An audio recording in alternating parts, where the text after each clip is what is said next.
Hari ini kita masuk ke dalam bagian terakhir ya dari serial God's Will, A Pagan Notion, mencari kehendak Tuhan sebagai satu praktik yang dilakukan bangsa-bangsa penyembah berhala. Dan pada sore hari ini kita akan membuka satu bagian Alkitab terlebih dahulu. Saya mengambil dari Efesus pasal yang pertama. Kita akan baca ayat 15-23. Karena itu, setelah aku mendengar tentang imanmu dalam Tuhan Yesus dan tentang kasihmu terhadap semua orang kudus, aku pun tidak berhenti mengucap syukur karena kamu. Dan aku selalu mengingat kamu dalam doaku. Dan meminta kepada Allah, Tuhan kita, Yesus Kristus, yaitu Bapa yang mulia itu, supaya Ia memberikan kepadamu roh hikmat dan wahyu, untuk mengenal Dia dengan benar, dan supaya Ia menjadikan mata hatimu terang, agar kamu mengerti pengharapan apakah yang terkandung dalam panggilan-Nya,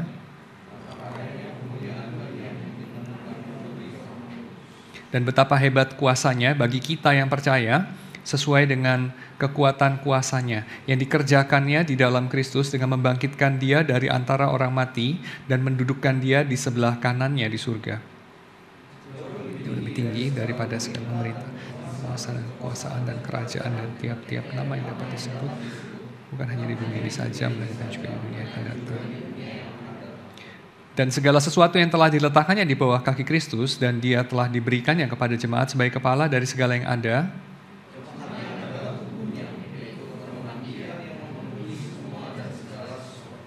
Mari kita masuk dalam doa. Tuhan, kami menyerahkan perenungan kami akan surat yang ditulis hampir 2000 tahun yang lalu ini. Kiranya Engkau yang membangun jembatan di antara surat ini, di antara penulisnya dengan kami.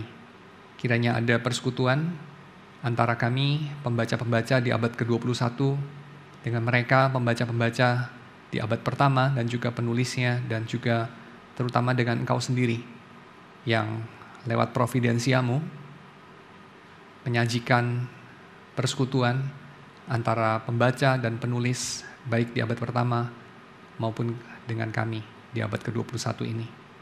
Kami menyerahkan apa yang kami akan renungkan dalam tangan Tuhan, kiranya Engkau yang bekerja memakai firman-Mu untuk memerintah atas kami. Dalam nama Yesus kami berdoa. Amin. Ya, saya bahas dulu sedikit ya surat ini. Jadi ayat ke-15 itu kan Paulus mulai dengan istilah karena itu. Jadi ini membuka satu pertanyaan buat kita. Karena apa ya? Itu di situ tuh mengacu kemana itu? Ya. Karena itu setelah aku mendengar tentang imanmu dalam Tuhan Yesus dan seterusnya, aku tidak berhenti mengucap syukur. Lalu kemudian aku meminta kepada Allah sesuatu.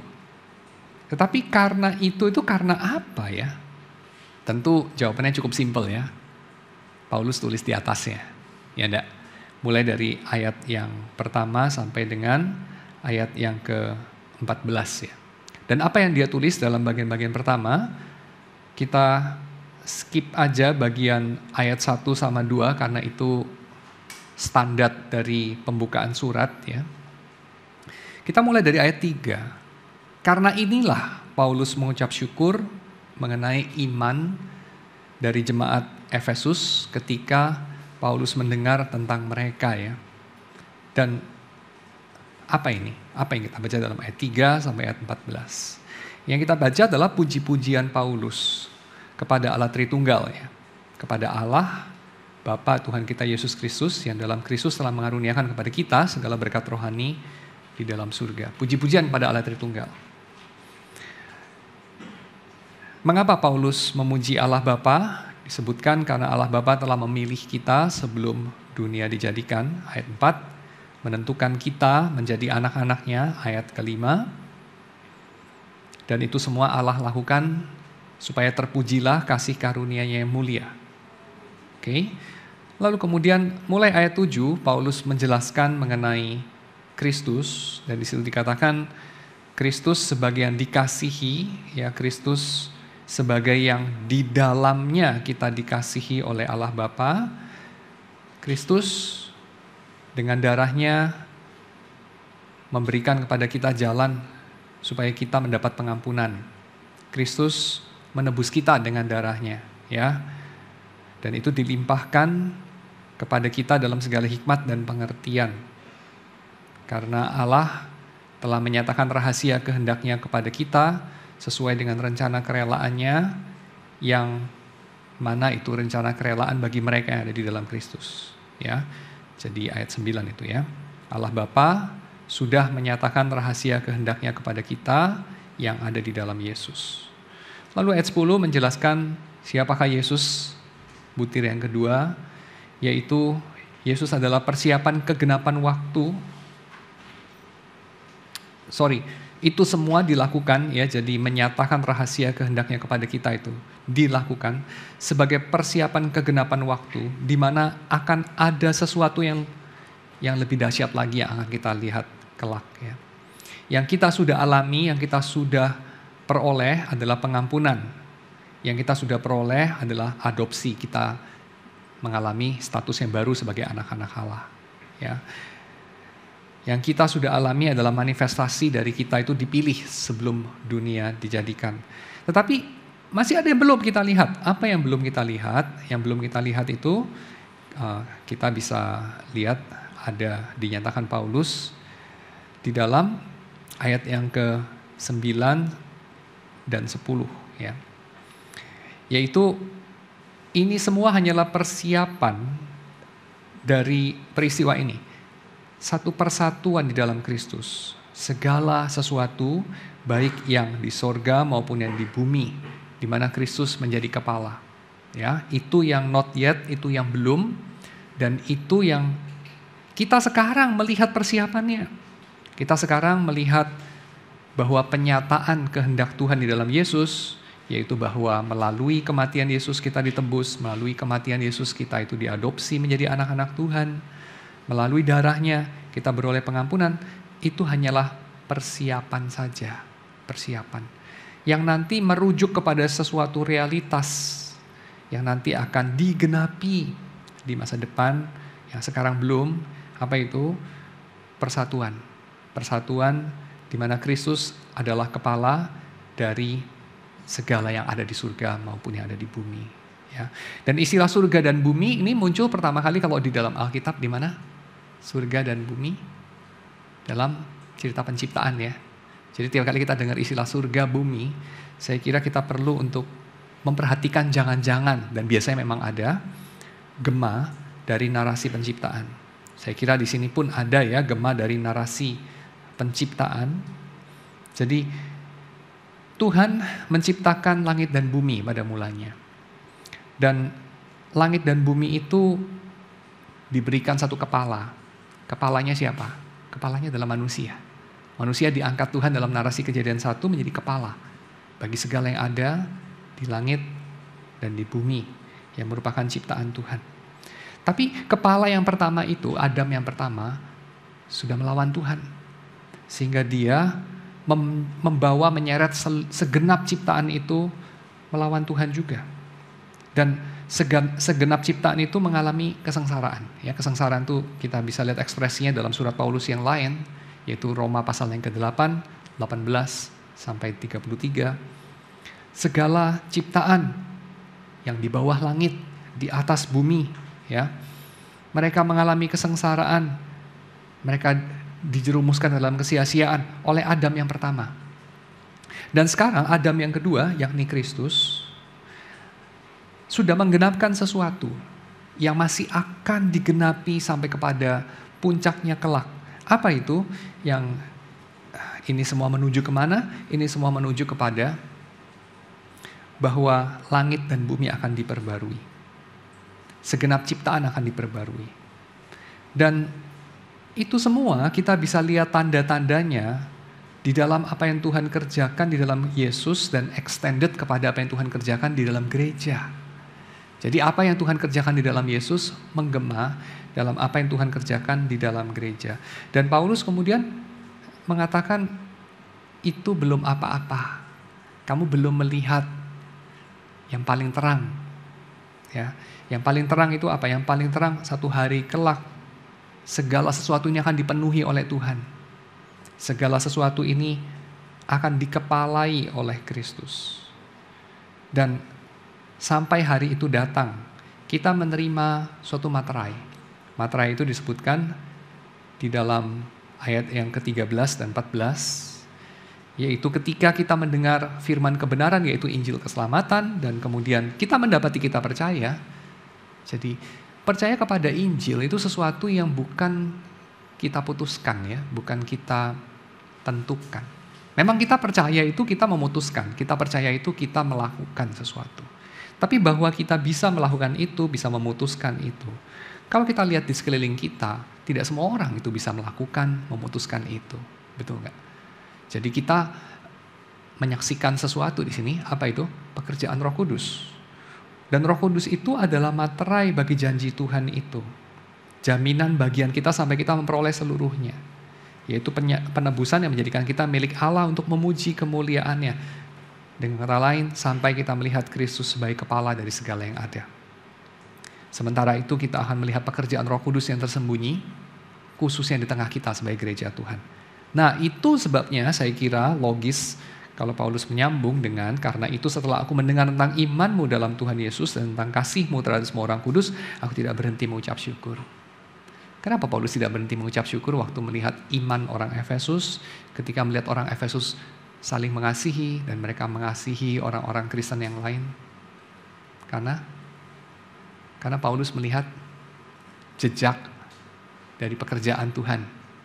Jejak dari pekerjaan Roh Kudus khususnya yang mengaplikasikan keselamatan yang kita sudah peroleh di dalam Yesus. Yang sudah dilakukan, sudah diselesaikan pekerjaannya dalam sejarah oleh Yesus. Yesus menyelesaikan pekerjaan penyelamatan Allah itu sampai tidak ada yang tersisa yang dia tidak kerjakan.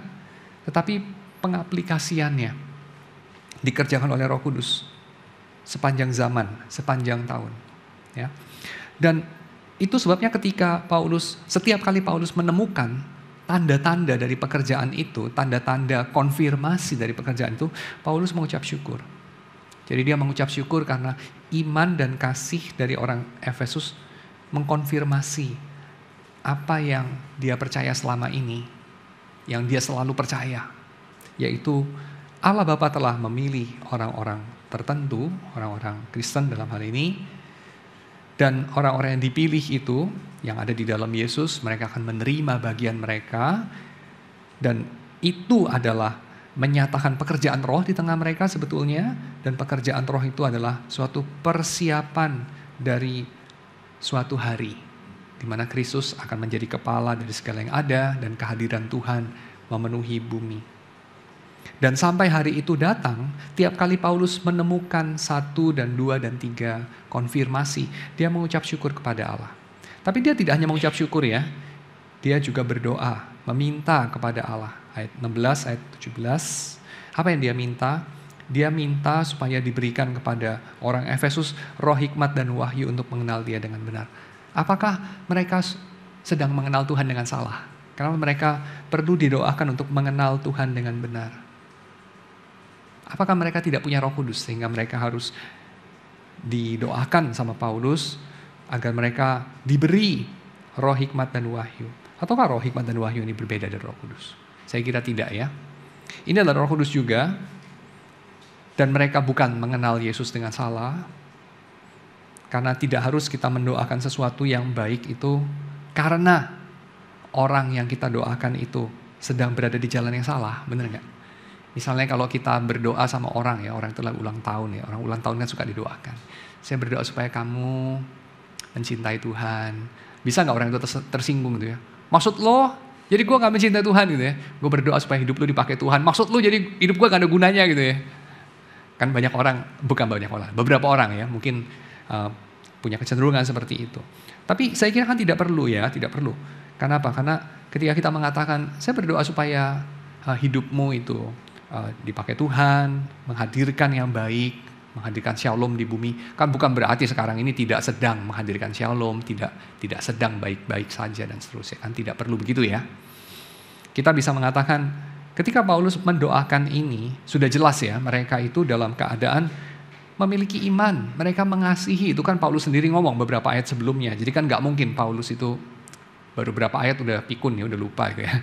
Dan bertolak belakangan, saya kira nggak mungkin. Jadi Paulus di sini saya kira waktu dia mendoakan ini, dia sedang berdoa supaya Tuhan menambah-nambahkan apa yang sudah baik, yang sudah ada konfirmasinya itu. Demikian dengan ayat 18 ya. Paulus berdoa supaya dia menjadikan mata hati dari orang-orang Efesus ini menjadi terang. Kenapa perlu menjadi terang? Supaya mengerti pengharapan apa yang terkandung dalam panggilan ya. Bukan berarti mereka sebelumnya belum ngerti itu ya, tapi Paulus berdoa supaya semakin ngerti ya. Betapa kayanya kemuliaan bagian yang ditentukannya bagi orang-orang kudus, betapa hebat kuasanya bagi kita yang percaya. Dan itu Tuhan kerjakan sesuai dengan kuat kuasanya, dikerjakan dalam Yesus lewat kebangkitan Yesus dari antara orang mati. Lewat pekerjaannya mendudukkan Yesus di sebelah kanannya. Jauh lebih tinggi dari segala penguasa pemerintah apapun ya. Baik penguasa pemerintah yang ada di bumi maupun penguasa dan pemerintah yang ada di surga ya. The power that be, yang manapun lebih rendah dari Yesus. Mulai dari awal zaman sampai kepada akhir zaman. Dan terakhir, kenapa Paulus mengucap syukur kepada Allah dan meminta hal itu? Karena segala tanda-tanda yang dimulai dari mereka percaya kepada Injil sampai mereka follow up percayanya mereka dengan berjalan bersama Yesus dan mereka saling mengasihi ya. Jadi mereka bukan hanya beriman, tapi mereka menyatakan iman itu di luar lewat kasih kepada semua orang kudus.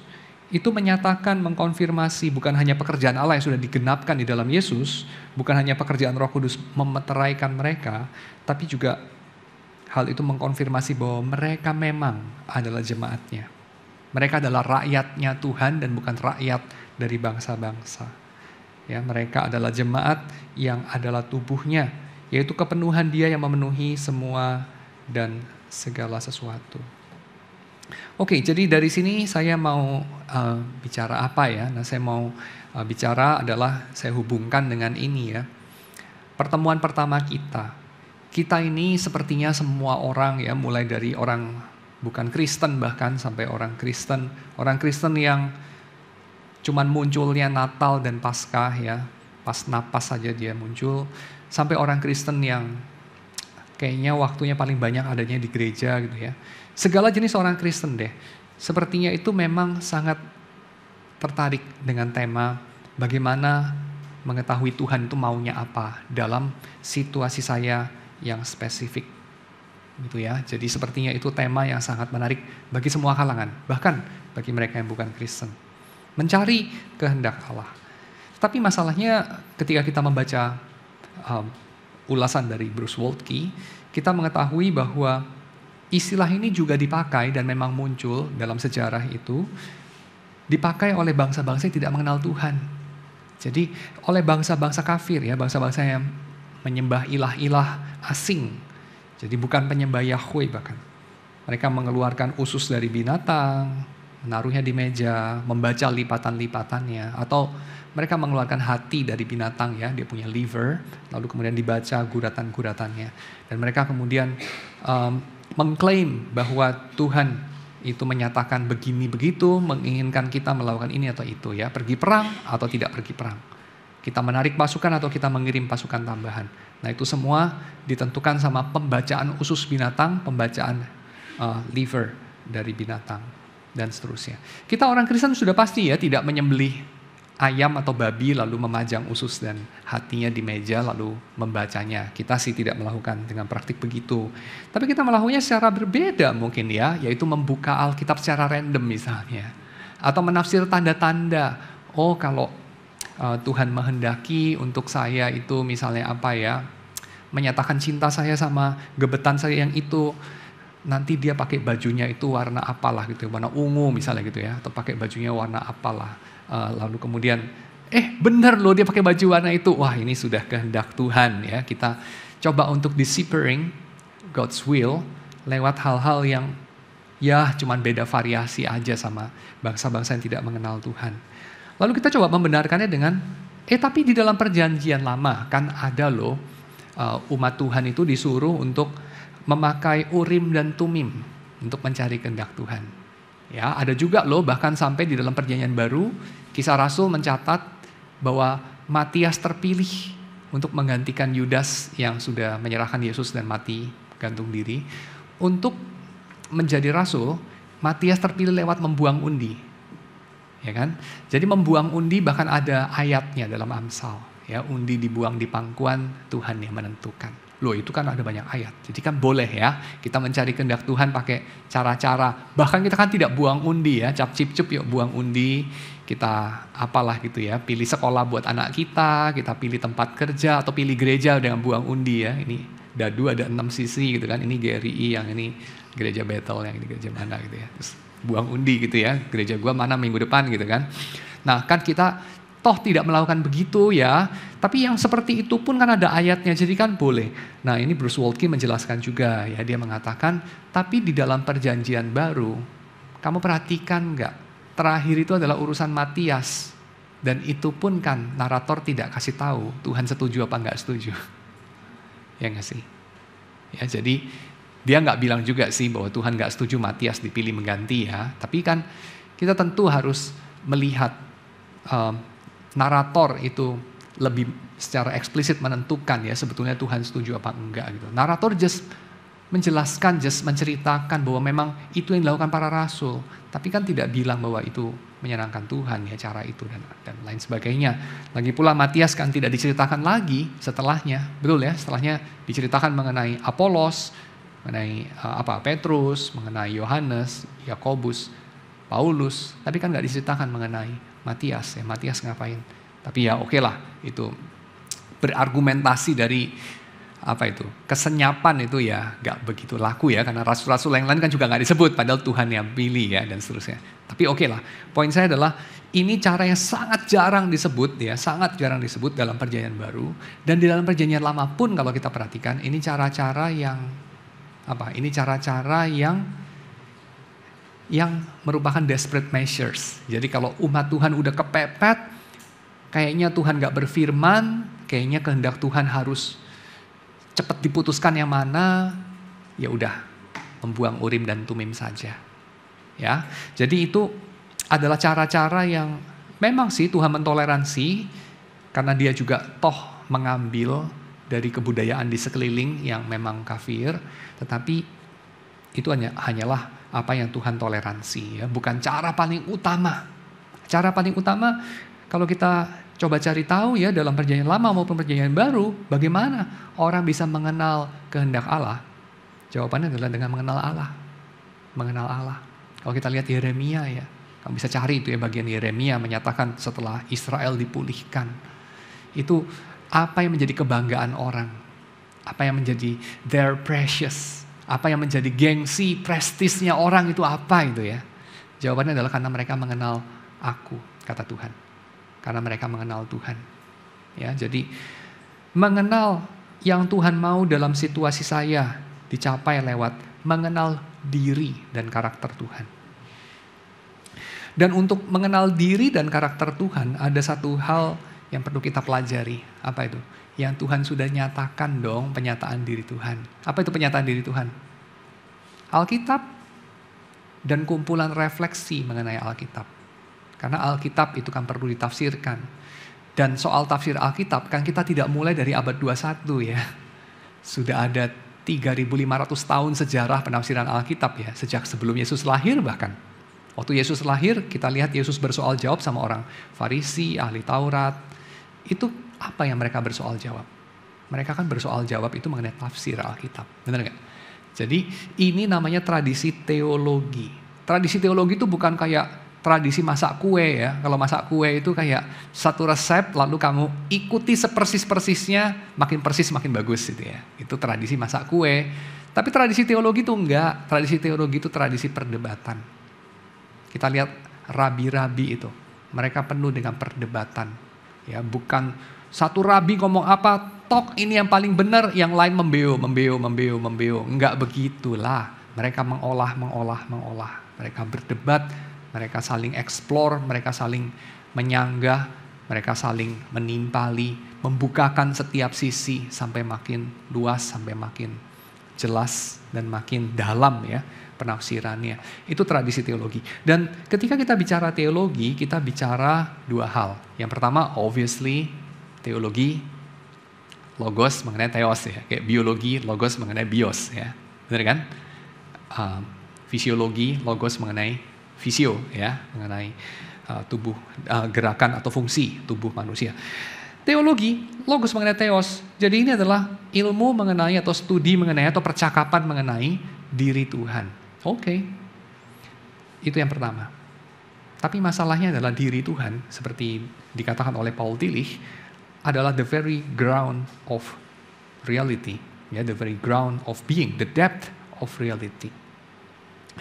Kedalaman dari realitas itu adalah Tuhan.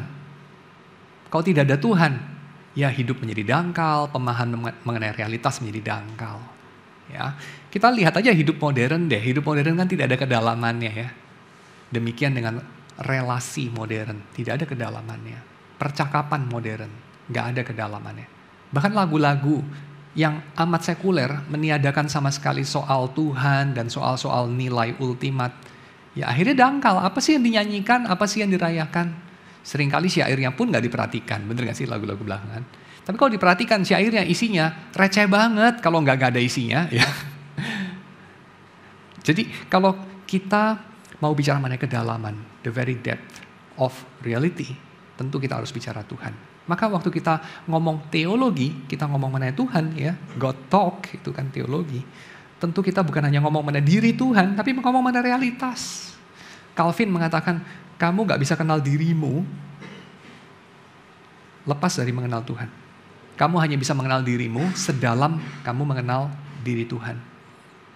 Tapi juga sebaliknya, kamu gak bisa mengenal Tuhan lepas dari mengenal dirimu, kamu hanya bisa mengenal Tuhan sedalam kamu mengenal dirimu. Karena kalau kamu hanya berpretensi, saya pengen kenal Tuhan saja, saya ingin melupakan diri saya, end up sebetulnya kamu memproyeksikan dirimu kepada teologimu. Ya, secara tidak sadar, dan juga sebaliknya. So, ya saya kira teologi adalah cara kita bukan hanya untuk mengenal Allah, tapi mengenal diri kita dan mengenal keseluruhan realitas. Keseluruhan realitas.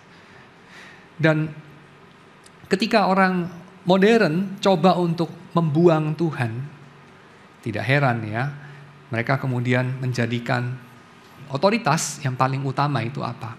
Ketika mereka membuang Tuhan ya, tadinya kan ada Tuhan, ya, realitas, dan realitas di sini termasuk ada manusia,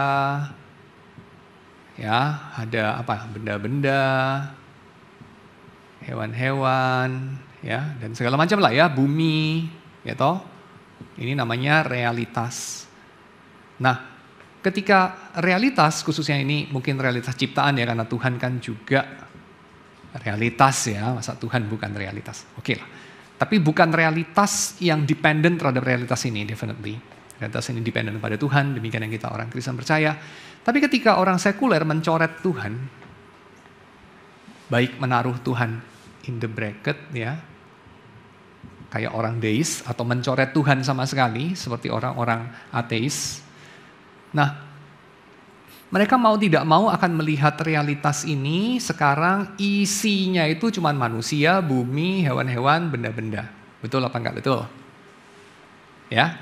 Lalu benda-benda ada subjektivitasnya enggak? Ada kebebasannya enggak? Enggak ada ya, benda-benda itu mekanisme, ya kan?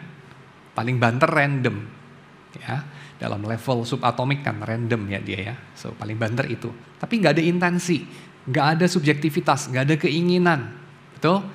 Meja ini dipukul-pukul nggak bisa nangis, nggak setuju ya dan segala macam ya, karena dia hanya benda.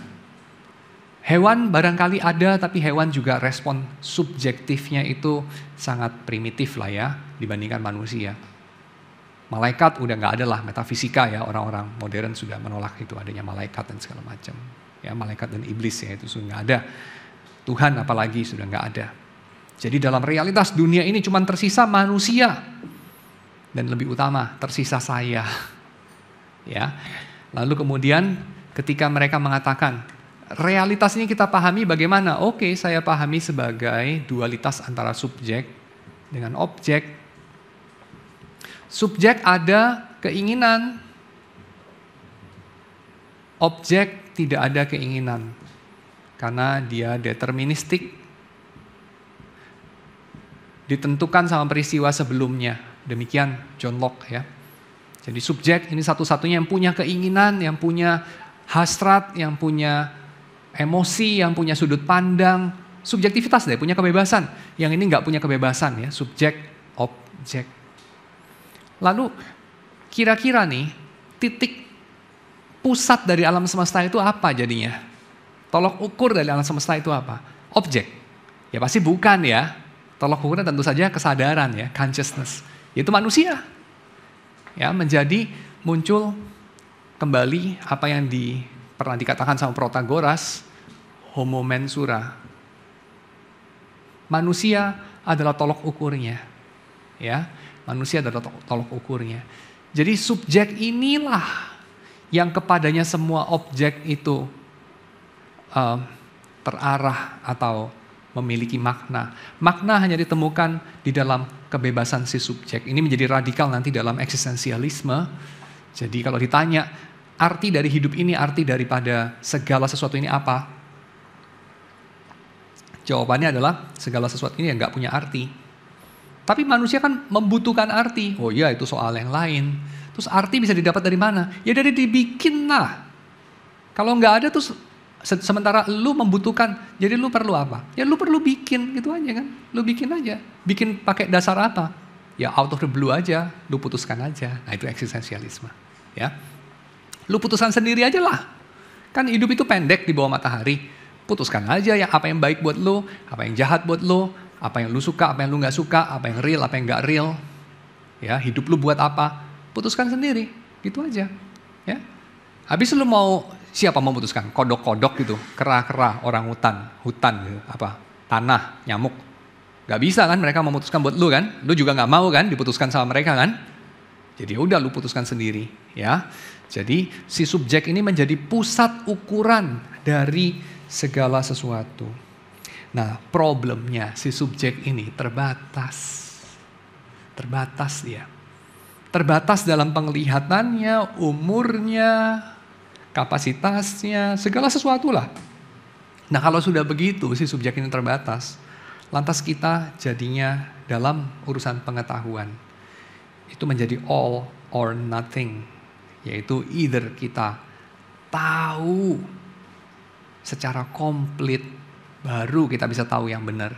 Atau kita nggak tahu komplit dan itu sama dengan tidak tahu apa-apa. Pengetahuan manusia yang tidak komplit sama dengan tidak tahu apa-apa. Lu kok bisa gitu? Iya, karena nggak ada yang bisa diharap selain manusia.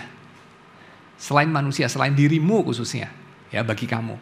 Nggak ada yang bisa diharap. Jadi artinya kalau kamu itu tahu ya, sampai 99,99997%, lalu kemudian sisanya kamu ada ketidakpastian, itu sama aja dengan kamu tahunya itu 0,01 atau 0. Sama aja. Kenapa? Karena bisa salah. Ya, bisa salah. Tetap ada anxiety. Maka jangan heran kalau di antara orang modern itu salah satu penyakitnya adalah anxiety. Kenapa anxious? Karena ada yang 1% itu loh gue gak tahu. Atau ini, karena ada yang 1% itu loh gue walaupun tahu tidak bisa mengendalikan. Karena ada yang 1%. Ya mungkin ini ngarang sih sebetulnya ya. Kita ukur dari mana 1%. Mana tahu 30%, mana tahu 70 ya. Kita kan gak tahu itu. Tapi oke lah, kita bayangkan aja. Kita bayangkan kita tuh belajar, udah makin tahu, makin menguasai. Tapi kan ada yang 1%. Kamu tahu NASA luncurkan roket ya, orang bilang itu kalau yang rumit-rumit itu rocket science ya. This is not rocket science kan, punya ungkapan itu ya. Nah, NASA itu meluncurkan roket itu ilmuwan ribuan itu di bawah itu, ratusan apa ribuan itu ya. Ini orang-orang pinter-pinter semua, bener nggak? The best in their fields ya. Itu waktu mau meluncurkan roket, mereka bilang apa? Oh udah sana gue bikin Indomie dulu, nanti kabarin gue ya. Enggak kan, mereka semua pada nonton kan? Ngapain nonton? Coba pikir. Itu kan semua udah dihitung semua itu kan? Kayak komputer yang canggih-canggih kan, sudah simulasi berkali-kali apa. Luncurkan. Ya udah pasti kan deterministik. Tapi mereka gimana? Mereka boundary kepada berdoa. Kalau yang ateis-ateis itu agak malu juga itu, berdoanya gimana tuh kan? Tapi ini kan nggak pasti ini, ya. Tapi saya percaya yang ateis juga mungkin Gak semua ya, ada juga yang Kristen kok. Ya, saya ada kenal juga orang kerja di NASA itu Kristen. Tapi ya apa kebanyakan mungkin kan orang sekuler gitu ya. Nah kalau orang sekuler, terus mereka gimana itu? Ya itu, anxious. Anxious saja, tapi gak ada pertolongan. Ya, anxious saja. Lu ngapain anxious? Alam semesta itu deterministik, lu ngapain anxious? Ini pun gak ada jawabannya. Ya kenapa ya sebenarnya? Jawabannya adalah karena kita tidak berkuasa sepenuhnya. Karena kita tidak tahu sepenuhnya. Dan itu sebenarnya hampir sama dengan gak tahu gitu. Hampir sama dengan gak punya kekuasaan apa-apa. Ya. Tetapi kalau kita percaya kepada Tuhan yang menciptakan langit dan bumi dan memelihara segala isinya dan sedang memerintah atasnya, creatio, sustenatio, gubernatio, kalau kita percaya 3 hal itu, kita itu bisa bear pengetahuan yang separuh-separuh, kekuasaan yang separuh-separuh. Dan bukankah itu yang selama ini manusia de facto alami? Pengetahuan kita itu kapan sih sebenarnya? 100%? Gak pernah ya. Kapan 0? Juga mungkin gak pernah sih. Kekuasaan kita itu kapan itu 100%? Gak pernah ya. Tapi kapan 0? Juga gak pernah. Dari bayi sampai nanti jadi mayat, kamu itu somehow punya kekuasaan. Somehow punya pengetahuan. Tapi gak pernah 100%. Selalu in between. Selalu in between.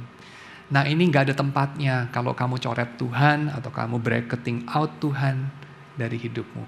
Gak ada tempatnya. Karena kalau kamu buang Tuhan dan kroni-kroninya, malaikat dan iblis, kamu buang itu yang supranatural itu dari hidupmu ya, kamu buang itu semua. Apa itu? Conscious subject itu. Cuma tinggal kamu, cuma tinggal manusia. Makanya agak heran juga ya, kita kalau meneliti ya orang-orang ateis itu, mereka kerinduan akan conscious subject yang lain yang bukan manusia, itu tidak terbendung, akhirnya itu mereka malah percaya enggak gitu.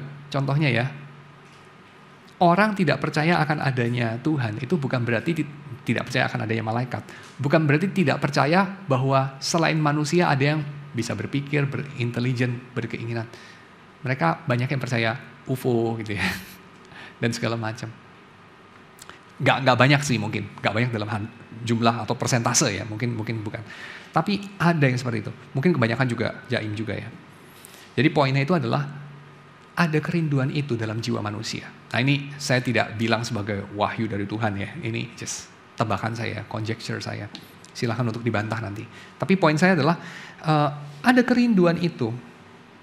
Dan kerinduan itu adalah karena manusia memang, saya kira ya, bukan ditempatkan sebagai satu-satunya yang sadar, satu-satunya subjek dalam alam semesta ini. Tuhan menciptakan ada malaikat kok. Dan beside that ada Tuhan sendiri. Ya, terutama ada Tuhan sendiri. Jadi kalau kita bracketing out itu semua atau kita buang itu semua sebagai tahyul masa lampau, tidak heran ya, kita itu riddled dengan banyak sekali masalah itu, kesepian, alienasi, merasa tidak berakar, anxiety, hidup kok hampa dan segala macam. Itu wajar banget.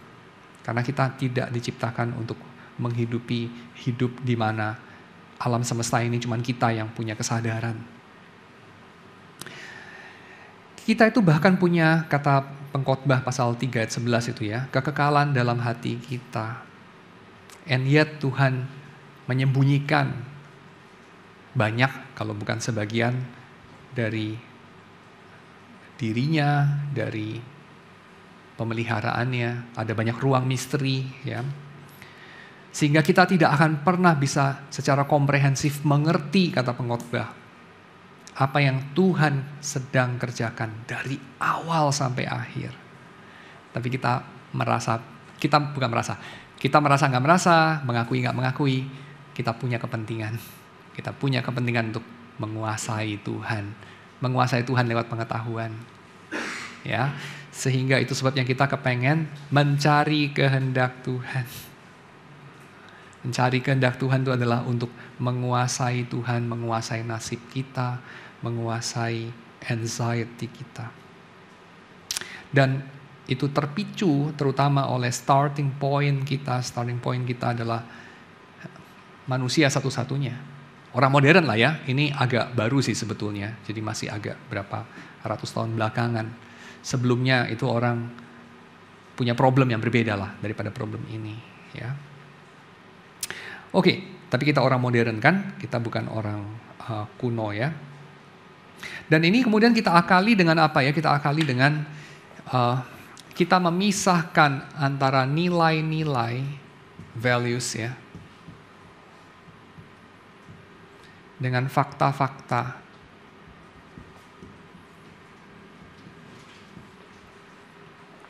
Mengenai fakta kita dapat memeriksa, dapat mengukur, bisa cross check, jadi kita bisa perdebatkan. Tapi mengenai values, udahlah simpan masing-masing aja.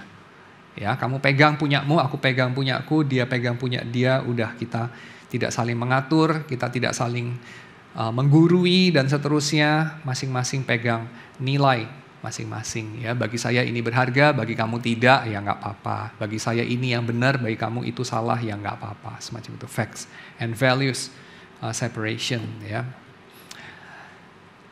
Masalahnya, ketika kita memisahkan itu, kita juga kemudian memisahkan atau kita merelatifkan atau menganggap menjadi sesuatu yang sangat terisolir ya. Si subjek itu masalahnya ya. Dan ketika kita tidak mengambil, tidak percaya begitu saja dengan titik berangkat modern ini, saya kira kita punya banyak pilihan terbuka di depan kita. Oke, saya mungkin perlu jelaskan dulu ya, facts dan values ini kayak gimana ya. Misalnya kayak gini deh, kalau kita lihat di universitas yang kita pelajari ya, yang kita pelajari itu adalah mengenai bagaimana cara bekerjanya. Misalnya, air itu mendidih pada suhu berapa derajat Celcius. Atau kita bisa menjelaskan mengapa air mendidih. Oh ya, air mendidih karena yang bagian bawah itu berubah fase dari cairan menjadi gas.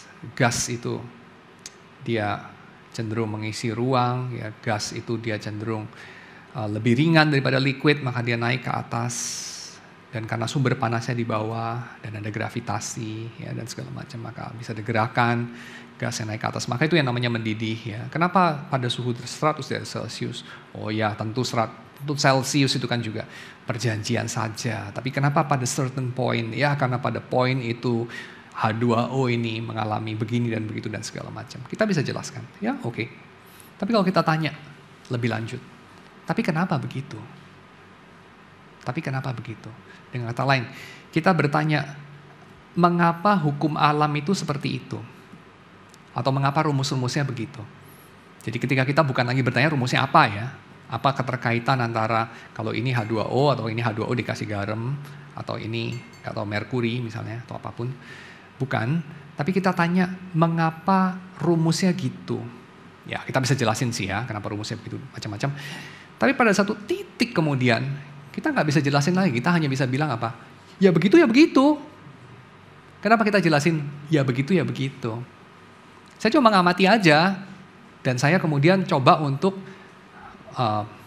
merumuskan apa ya, secara matematis, mengekspresikan interrelasinya secara matematis itu. That's it. Ya, oke. Tapi mengapa begitu? Kenapa bukan yang lain? Dan kenapa alam itu berperilaku cukup stabil? Hari ini ya misalnya F sama dengan M dikali A. Kenapa besok bukan F sama dengan M dikali A kuadrat? Oh ya kalau begitu kiamat. Loh iya, pertanyaannya kenapa nggak kiamat? Misalnya. Dan nggak ada jawabannya. Mereka menolak menjawab. Karena itu wilayah filosofi. Atau itu wilayah teologi. Atau ini. Karena itu berarti mereka harus mengancoret Tuhan gitu ya. Coretannya di-undo gitu. Dan itu mundur ke belakang gitu. Itu medieval lagi gitu. Lu ngomongin Tuhan lagi nanti. Ya nanti metafisik lagi. Enggak deh gitu. Tapi kalau kita stay di sini ya, Kita tuh nggak bisa menjelaskan mengenai hal-hal paling penting dalam hidup. Kita nggak bisa menjelaskan kenapa kita ada. Kenapa kita nggak bunuh diri aja. Kita nggak bisa jelasin itu. Kalau kita stay di situ. Dan saya akan bilang, ngapain kita stay di situ? Ngapain kita percaya dengan sebegitu naif dan lugu bahwa ada tembok ini? Buat apa? Buat apa kita percaya bahwa kita adalah satu-satunya makhluk yang punya kesadaran dalam alam semesta ini? Itu kan tidak ada dasarnya. Buat apa kita percaya dengan begitu yakin bahwa Tuhan itu tidak ada atau tidak ada urusannya dengan hidup ini? Itu kan juga tidak ada dasarnya. Kenapa kita percaya dengan sebegitu naif tanpa skeptisitas? Oke, jadi kalau kita berangkat dari titik berangkat Kristen, ya, aku percaya kepada Allah yang menciptakan langit dan bumi, dan kata menciptakan di situ berarti termasuk mengadakan, memelihara, dan memerintah, ya, selalu menciptakan itu selalu terkait sama tiga itu. Maka kita bisa tidak perlu memisahkan antara hal-hal yang objektif dengan subjektif. Yang subjektif ini pun kita dapat kenakan hubungannya dengan kebenaran selain ini. Kebenaran itu soalnya subjektif, soalnya objektif. Kalau soal yang subjektif kita nggak bicara soal kebenaran. Keliru saya kira, ya. Dan ini yang saya kira kita perlu ingat, ya. Kebenaran itu juga subjektif, bukan hanya objektif, ya. Kebenaran yang sisi subjektif dari kebenaran tidak kurang benar, tidak kurang nilainya. Dan kebenaran dari sisi yang subjektif ini apa? Nah, ini yang kemudian saya kira kita bisa membuka ruang terhadap hal yang lebih tradisional dalam tradisi teologi kita. Karena kita Protestan, kita tidak mundurnya 1000 tahun, kita mundurin 500 tahun. Kita mundur ke Scots Confession tahun 1560, ya. Volume 3, halaman 12. Saya mengutip di sana, faith and assurance do not proceed from flesh and blood, but are the inspiration of the Holy Spirit. Jadi iman dan assurance ini kalau bahasa analytical filosofinya mungkin justification atau warrant dari kita punya knowledge, ya. Faith and assurance tidak keluar dari manusia, tapi diinspirasikan oleh Roh Kudus, ya. Itu adalah kerja Roh Kudus. Jadi artinya ketika kita bisa percaya hal-hal tertentu, ya, kita percaya Yesus adalah Mesias, kita percaya Alkitab itu kebenaran dari Tuhan, ya. Kita percaya Tuhan yang menciptakan langit dan bumi dan seterusnya. Hey, this is true, ya. Waktu kita mendengar khotbah atau paparan Alkitab atau apapun, itu bukan sesuatu yang berasal dari kita saja. Calvin mengatakan dalam Institutes, buku yang pertama, bab yang ke-7, poin yang ke-4, the testimony of the Spirit is more excellent than all reasons, kata Calvin. Jadi dia membandingkan antara kesaksian Roh Kudus dalam batin kita dengan reason, ya. Reason bukan hal yang diremehkan atau hal yang dianggap rendah sama Calvin atau dicurigai, bahkan tidak, ya. Calvin tidak mencurigai reason. Calvin adalah seorang scholar, ya. Calvin menulis dengan sangat reasonable dan logis dan seterusnya. Tapi dia mengatakan kesaksian Roh Kudus itu sesuatu peristiwa, experience yang subjektif. Itu adalah sesuatu yang lebih excellent daripada proses reasoning kita. Oke. Jadi ini poin yang kedua, ya. Jadi poin yang pertama tadi adalah mengenai starting point dari kebenaran kita. Kalau starting point kita dari diri kita sendiri atau dari diri manusia saja dengan asumsi manusia adalah satu-satunya subjek yang punya kesadaran, itu membawa kita kepada dilema modern. Kita tidak perlu berangkat dari sana. Kalau kita kembali kepada tradisi kita akan bisa mengatakan bahwa peristiwa yang subjektif kita alami dalam hal ini pekerjaan Roh Kudus, ya, itu adalah sesuatu yang harus kita perhitungkan. Oke, kalau ini kita perhitungkan, apa yang menjadi efek di dalam kita mencari kehendak Tuhan? Oke, teologi atau biblical exegesis yang biasanya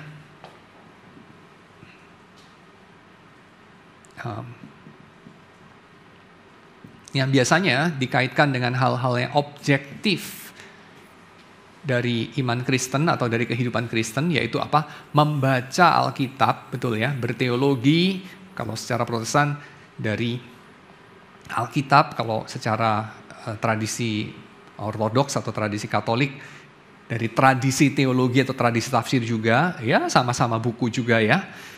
Jadi objektif ini, waktu kita doing theology atau doing exegesis, nah ini objektif.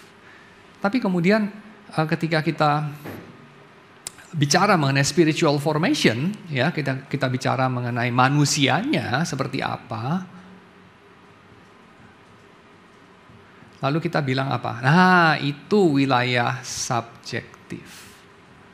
Sampai di sini masih oke sih, karena spiritual formation ya tentu saja mengenai karakteristik orang itu, sifat-sifat orang itu, ya mengenai diri orang itu yang peculiar, yang particular dan seterusnya. Sedangkan pembacaan Alkitab ya tentu saja itu lebih berkaitan dengan Alkitabnya, ya pembacaan tradisi dengan tradisinya dan seterusnya. Lalu kita bisa katakan apa? Hey, orang itu bisa jadi biblical scholar tanpa dia percaya isi daripada yang dia pelajari. Bisa nggak? Ada nggak biblical scholar tidak percaya secara eksistensial, secara pribadi apa yang dia pelajari? Bisa banget. Dan yang dia katakan itu nggak semua salah. Oh bisa banget. Bahkan yang dia katakan lebih banyak benarnya daripada orang-orang yang percaya. Bisa nggak? Secara objektif. Ya bisa lah, bisa banget. Ya, kalau biblical scholar ini ngerti bahasa aslinya, meneliti dengan tepat, dia cukup jujur dalam bekerja, ya dan seterusnya. Sementara yang sana, ya nggak ngerti bahasa aslinya, misalnya gitu ya, atau ngerti separuh-separuh, ya. Lalu kemudian kurang rajin juga bekerja, kurang pintar juga mungkin, dan seterusnya. Ya terus dia ngomong sesuatu salah-salah ya mengenai teks itu, atau kurang update ya, terlalu arogan mungkin jadi nggak update. Ya bisa biblical scholar yang ateis ini, yang tidak percaya apa yang dia pelajari, lebih excellent, lebih tepat, lebih perlu untuk didengarkan daripada yang abal-abal ini ya. Bisa nggak? Bisa banget. Ya. Dan itu kita mau bilang apa? Ya karena Bible, in a way, saya nggak bilang seluruhnya ya, tapi in a way, kan tulisan, betul ya? Tulisan toh, yang sudah tidak berubah lagi kan? Alkitabmu hari ini, kamu baca lalu besok kamu baca lagi, ada nggak terus tulisannya keedit kayak WA? WA katanya sekarang bisa diedit. Perasaan kemarin, gue baca nggak kayak gini, kok kayak gini? Katanya udah diedit gitu ya. Atau isi Wikipedia gitu ya, bisa diedit gitu. Alkitab kira-kira kamu jumpai bisa diedit gitu nggak? Ya mungkin ya kalau teksnya di komputer mungkin bisa ya. Tapi kan basically enggak lah, karena yang di komputer itu juga kalau mau biblical scholar yang mau kerja dengan benar kan, dia harus kembali kepada sumbernya, dan sumbernya kan udah nggak bergerak ya, sumbernya itu kan perkamen-perkamen kuno itu ya, kan huruf-huruf di perkamen itu nggak terus berubah sendiri kan, nggak gitu kan, betul ya? Jadi kan objektif kan, kalau udah objektif itu berarti apa? Ya kan bisa dipelajari siapa saja, betul nggak? Betul ya? In a way kan ini betul. Tapi ketika kita membaca Alkitab, kita mesti ingat, buku ini dihasilkan sama siapa? Ini buku kan? Ya buku, kertas, atasnya ada tinta, kan itu kan? Tapi ini buku emangnya hurufnya muncul sendiri kan? Enggak, karena ada yang nulis. Benar nggak? Ada author, ya. Apa ini?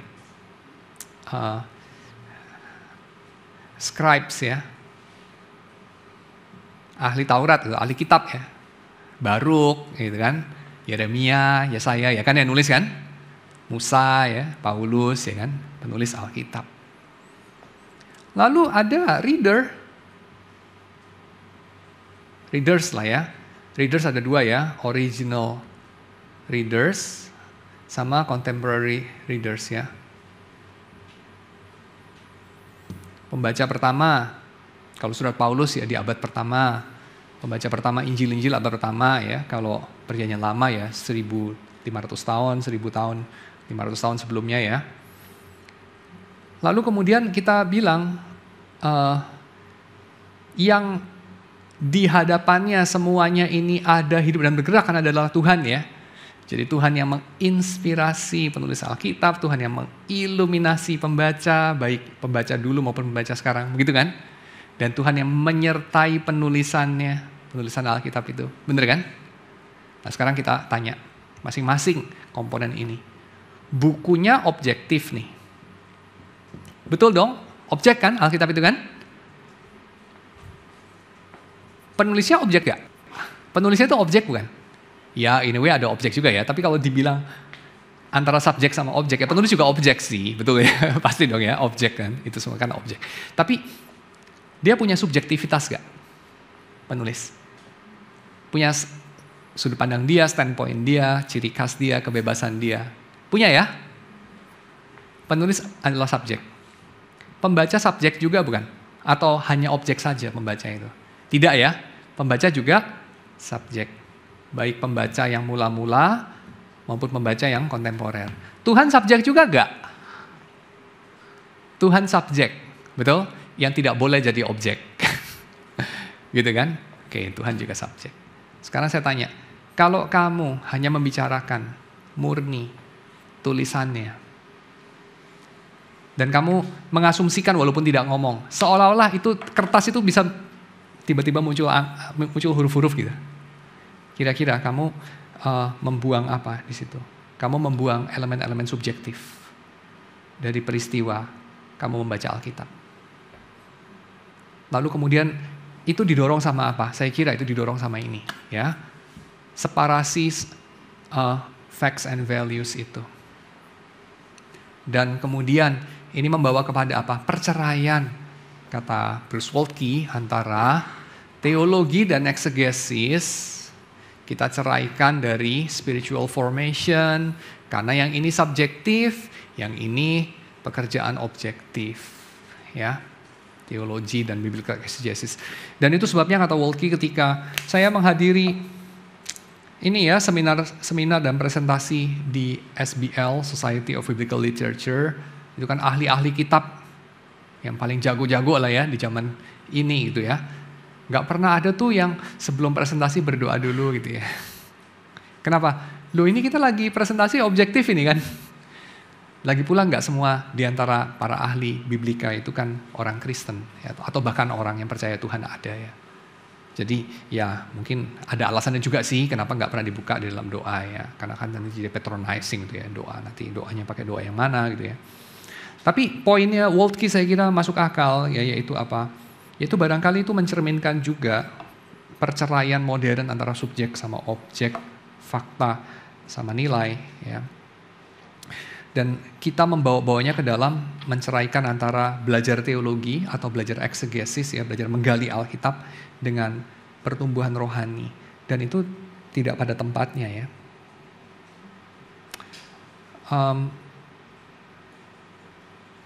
Calvin misalnya pada abad ke-16 belum sekuat itu memisahkan antara fakta dan nilai, subjektif dan objektif. Dalam Katekismus Jenewa ya, Calvin bilang Roh Kudus itu mencerahkan kita untuk membuat kita mampu mengerti apa yang tanpa hal itu, tanpa pekerjaan itu kita nggak bisa mengerti, dan menguatkan kita di dalam kepastian ya, dan di dalam jaminan dan di dalam impresi dari janji-janji keselamatan di dalam hati kita ya, kata Calvin dalam Katekismus Jenewa. Jadi Roh Kudus itu mengerjakan sesuatu dalam subjektivitas kita, yang mana itu pun real ya. Walaupun bagi orang modern itu akan itu subjektif, therefore tidak real ya. Jadi ketika kita membaca Alkitab ini, Waltke mengutip John Frame ya, dia bilang bagi orang Protestan itu adalah peristiwa yang paling intim dan personal dalam encounter dia dengan Tuhan. Kalau bagi orang Pentekostal mungkin berbeda ya. Kalau bagi orang Pentekostal mungkin peristiwa yang dia sebut sebagai berbahasa roh mungkin itu yang paling intim. Tapi bagi orang Protestan, orang Reform ya khususnya, itu adalah waktu dia membaca Alkitab. Karena itu adalah waktu dia bukan hanya berjumpa dengan huruf-huruf atau tinta di atas kertas, tapi ketika dia mendengarkan Tuhan itu sendiri. Ketika dia berjumpa person to person sama Tuhan, tapi juga jangan lupa sama penulis Alkitab, dan juga jangan lupa sama pembacanya yang mula-mula. Jadi ada persekutuan. Ini kayak yang tadi Paulus katakan ya, yang kita juga sudah dengar sama-sama. Yaitu ada persekutuan sebagai jemaat Tuhan. Antara Paulus si penulis, pembaca, dan kita. Dan waktu kita membaca ini ya, kita mengkhotbahkan ini, kita mendoakan ini. Kita bayangkan ya, ini tulisan surat menyurat. Surat menyurat antara gembala jemaat sama jemaatnya. 2000 tahun yang lalu loh. Paulus itu tahu gak sih bakal ada jemaat di Kelapa Gading gitu? Gak tahu dia gak tahu. Ya, tapi Tuhan tahu definitely. Dan definitely itu terjadi gitu. Kita tahu Paulus waktu itu gak tahu kita. Sekarang ya Paulus udah bersama Tuhan Yesus ya. Waktunya udah beda, dia tahu kita ya.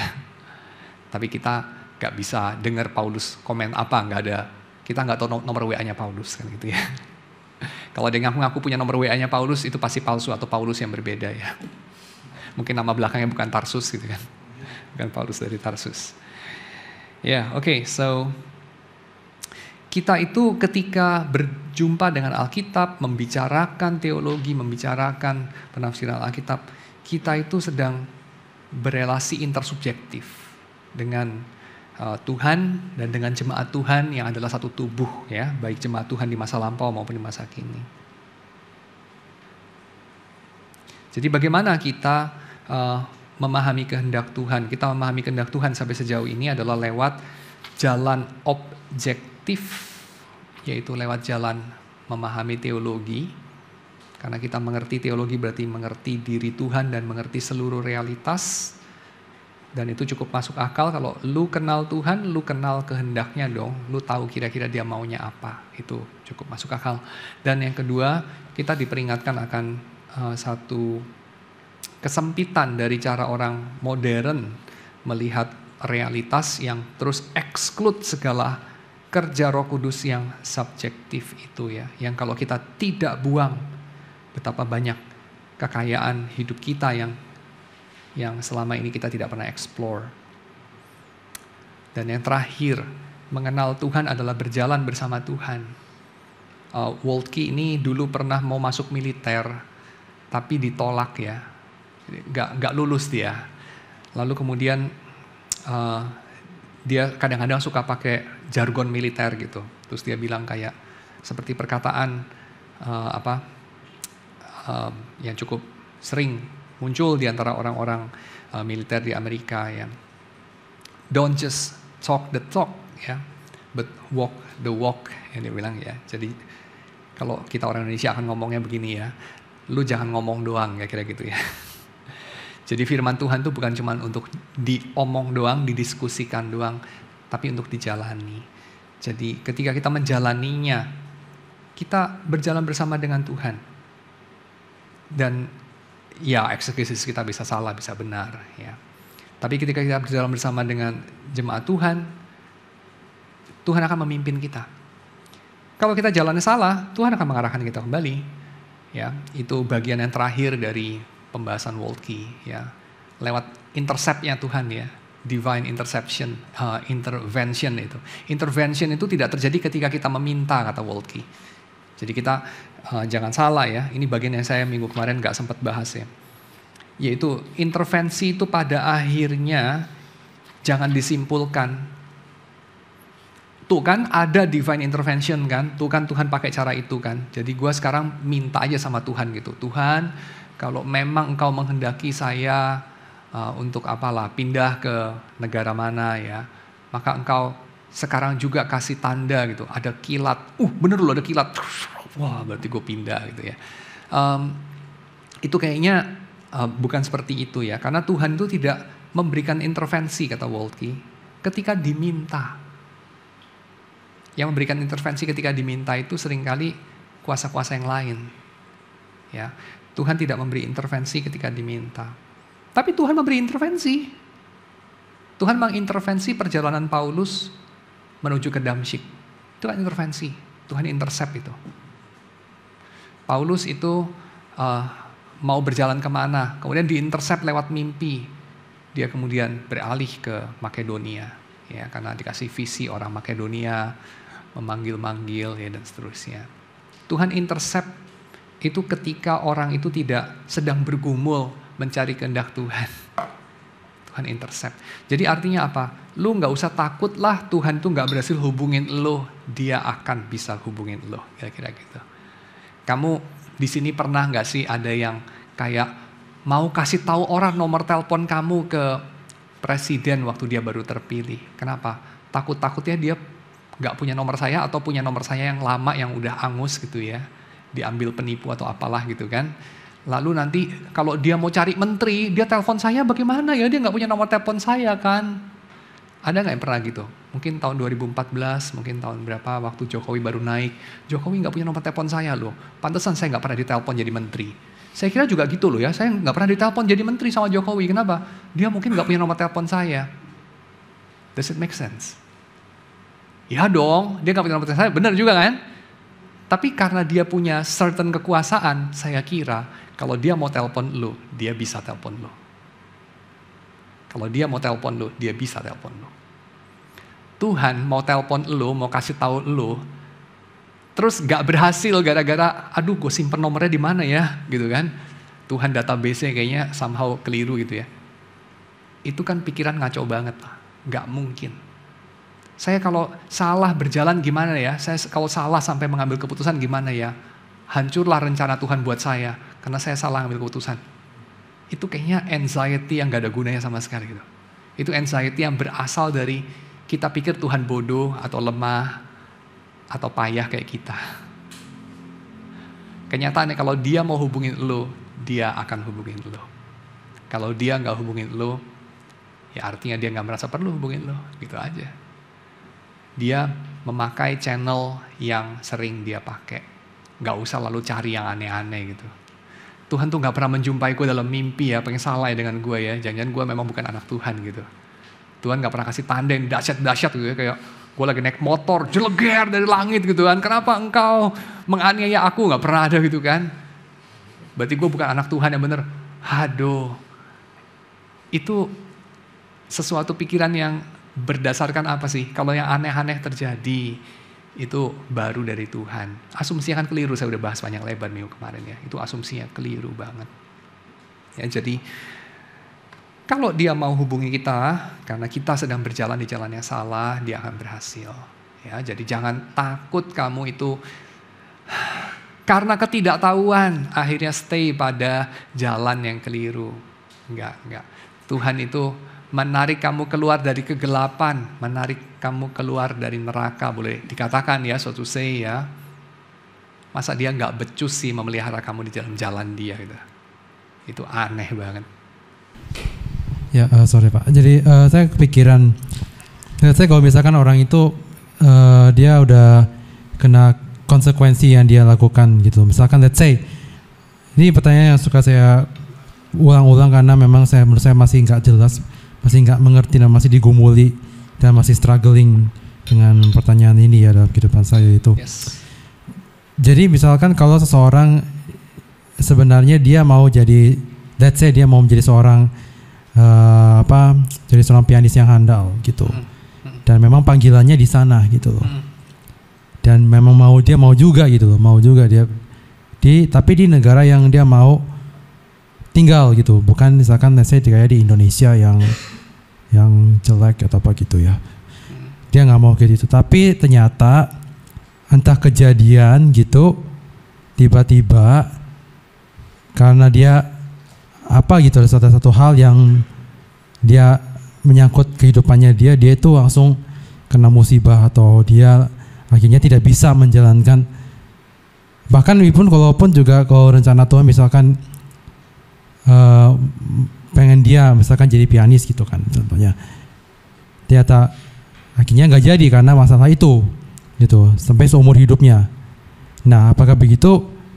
Berarti pertanyaannya adalah di mana logisnya itu kalau rencana Tuhan itu berhasil, tapi kenyataannya dia itu melalui orang ini dia nggak berhasil. Contoh misalkan orang ini kalau lebih jelas lagi contohnya mungkin dia misalkan Tuhan memanggil dia untuk masuk STT, tapi orang itu mau bunuh diri gitu loh, karena dia tahu panggilan itu susah gitu segala macam, dia pikir semuanya itu matang-matang, tapi dia pikir itu mau bunuh diri dan benar mati gitu loh, benar mati. Nah, kalau seperti itu logisnya kan banyak orang bilang rencana Tuhan pasti tidak akan gagal. Pendeta banyak bilang rencana Tuhan pasti tidak akan gagal. Tapi logisnya apa? Logikanya mana gitu loh. Toh orang ini dia akhirnya mati bunuh diri, dia tahu mau jadi hamba Tuhan tapi dia nggak mau mati dia. Terus hanya Tuhan memakai orang ini saja gitu. Terus logikanya di mana kalau memang rencana Tuhan itu tidak gagal gitu. Ya. Jadi masalahnya kita tidak tahu Tuhan merencanakan apa. Tahu dari mana kita Tuhan merencanakan apa? Kayak panggilan dari hatinya contohnya itu. Tahu dari mana itu bukan sendiri kepingin. Contohnya kayak misalkan dia nggak bisa mau jadi dokter tapi dia akhirnya nggak bisa.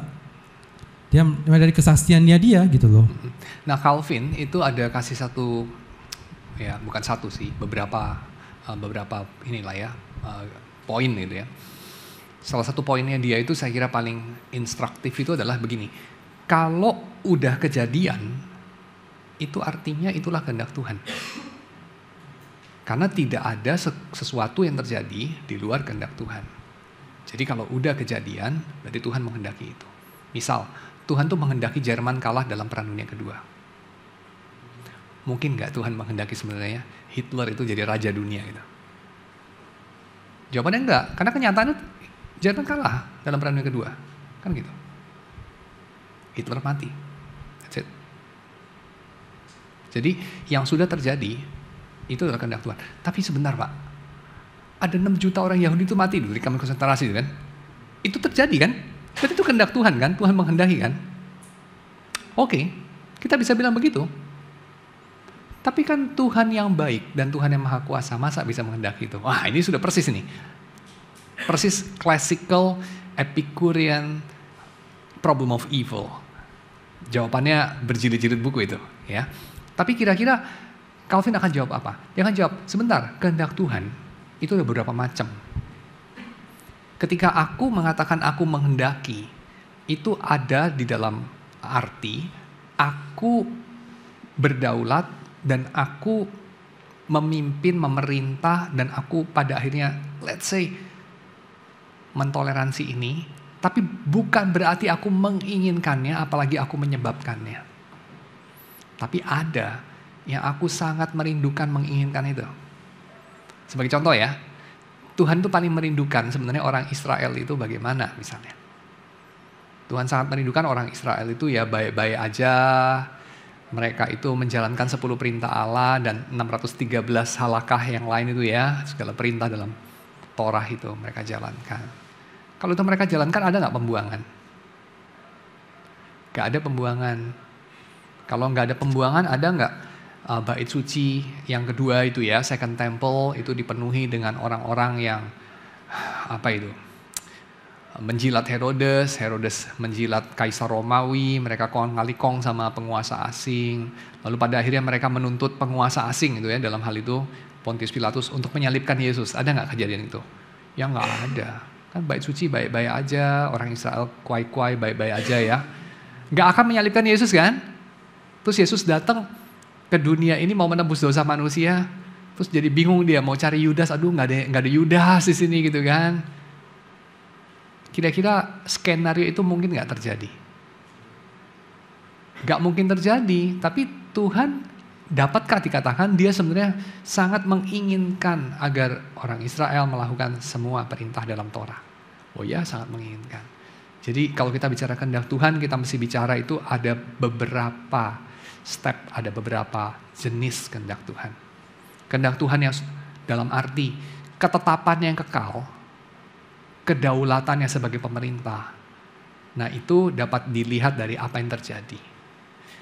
Tapi kehendak Tuhan dalam artian His moral will, apa yang dia anggap baik, dalam arti sepenuh-penuhnya baik, yang dia sangat inginkan, ya itu kita bisa lihat dalam Torah, kita bisa lihat di dalam Yesus. Begitu. Tapi Tuhan itu sejenis pemerintah yang bukan hanya, dalam tanda kutip, membiarkan atau mentoleransi hal-hal yang sepenuhnya dia inginkan baru boleh terjadi, tapi juga mengizinkan hal-hal yang dia tidak inginkan terjadi. Dia tidak inginkan, tapi dia dalam kedaulatannya, so to say, membiarkan hal itu terjadi. Tapi ada alasannya dong, kenapa dia dalam tanda kutip membiarkan hal itu terjadi. Karena lewat itu muncul kebaikan yang lebih tinggi. Tapi kebaikan yang lebih tinggi, yang seperti apa yang bisa membenarkan bayi-bayi dibunuh ya dalam perang, bisa membenarkan penderitaan yang begitu besar. Jawabannya kita tidak tahu. Kata Calvin, kita tidak tahu. Soalnya kita tidak tahu baik itu apa dan jahat itu apa sepenuhnya seperti Tuhan tahu. Kita itu hanya tahu sebatas kita tahu. Mengenai yang baik itu apa itu, kita tidak tahu sepenuhnya. Seperti apa ya, anjing mau divaksin gitu, dipegangin kayak mau disembelih gitu kan. Buat dia itu kayak jahat banget gitu. Tusuk itu ditusuk lagi kan, dan segala macam ya. Buat dia itu kayak jahat banget. Tapi buat manusia yang pegangin anjing itu, buat dokter hewan ya, dia memang perlu divaksin, kan gitu. Tapi si anjing itu tidak mengerti pada poin itu, gak tahu nanti di surga anjing ngerti apa enggak. Kayaknya gak akan pernah ngerti. Nah manusia itu juga kayaknya ada hal-hal yang dia tidak akan pernah ngerti. Dan dia harus dengan rendah hati menerima itu.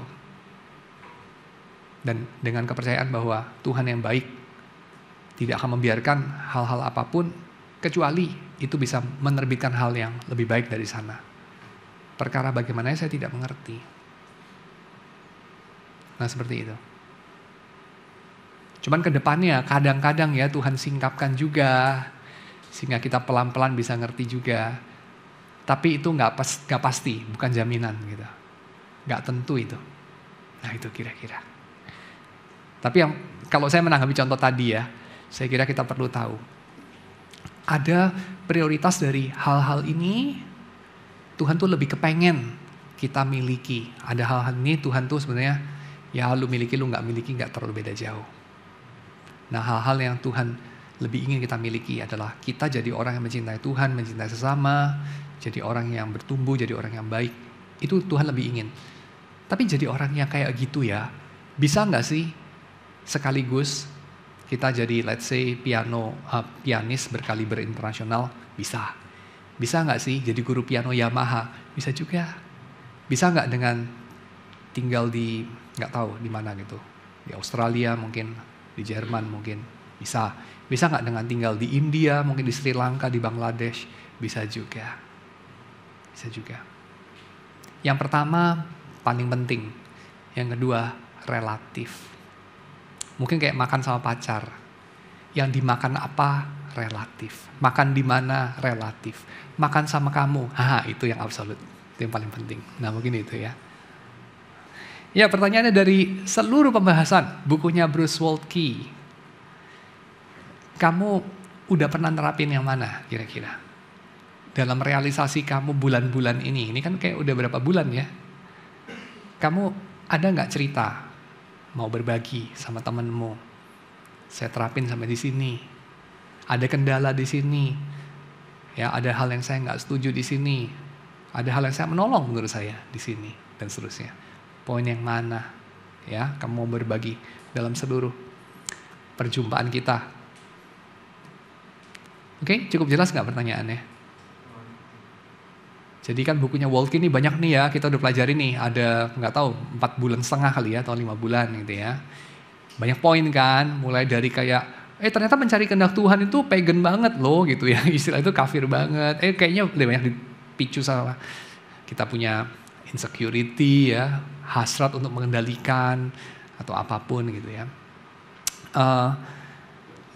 dan seterusnya. Tapi kehendak Tuhan itu tetap bisa kita cari dengan mengikuti programnya Tuhan untuk menuntun kita, memahami Alkitab, teologia, punya kawan yang kita bertumbuh bersama, dan peristiwa-peristiwa kita coba melihat make sense gak ini, klop gak, dan segala macam ya. Nah kamu sendiri waktu mempraktekannya, kira-kira kamu mempraktekannya sejauh mana? Nah mungkin itu.